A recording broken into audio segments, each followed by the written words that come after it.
Hi Kuliant, ndachuza channel yako.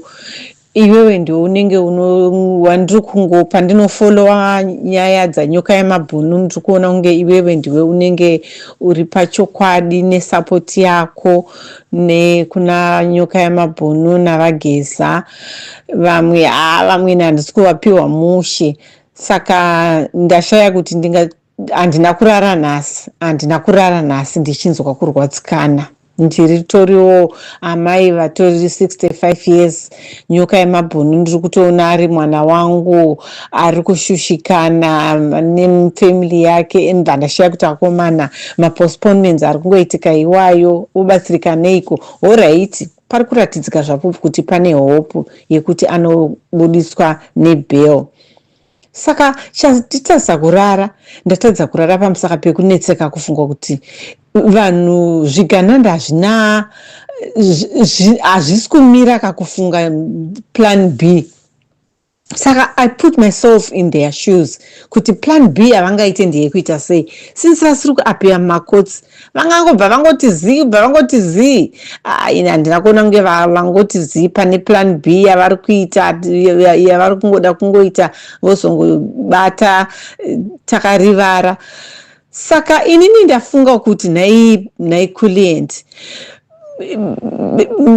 nyoka yemabhunu paanenge aburitswa payapa, hazvingaite kuti paitwe application here netsamba from malawyers yekuti musi wacho waanoburitswa after bail ipapo mabudiro ake asaite public. Hamene kuti zvingaitwe sei kuti anogona kuburitswa before or after or chichi. Konzere ndiri kufunga kudaroka.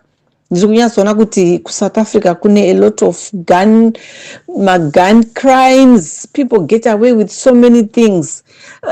Nashona vanogona kuhaya munhu anongopiwawo mari kuti enda unosongomushudha paanenge abuda ipapo, wopiwa mari, mhuri yako yosara ichirarama ichiita sei.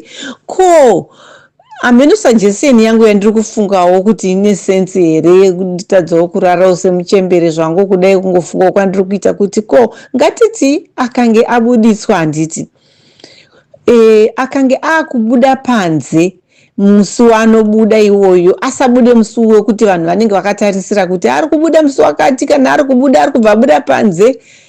Ko haukwanisi kutumira vamwe vanhu vari in charge naye vachange vachizomutakura kuti paitwe plani yandarara ndichifunga ndeyekuti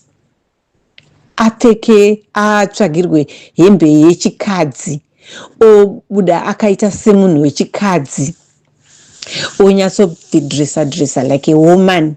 Obva apuwa kana haazopfeka zvake gogo, pamwe gogo dzingamunetse kufamba, opiwa wigi, opfeka kana manhingirikini maglasses, anotowo maglasses kuti fesi yake isabva yabudikira.